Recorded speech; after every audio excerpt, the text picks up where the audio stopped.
I believe that you are the sum total of the 5 people that you hang around with. And so I've always been hanging around people who I admire. And those people would say, hey, you should think about joining this program, or hey, would you come to this dinner? I want to introduce you to this person. And I always made myself available to those things.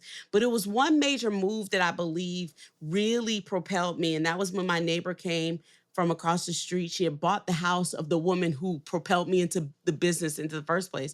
But before that woman left the neighborhood, she made sure to introduce me to the new person taking over her house and said, she's going to take care of you just like I did. And one of the things she said was, we have this program at the Entrepreneur Center. She was part of the entrepreneur organization, and it was called Catalyst. You had to be making a certain amount of money in your business for them to take you on. But I applied. I didn't even realize how much money I had been making at that point, because I was just, you know how they say you can't see the picture because you're the frame.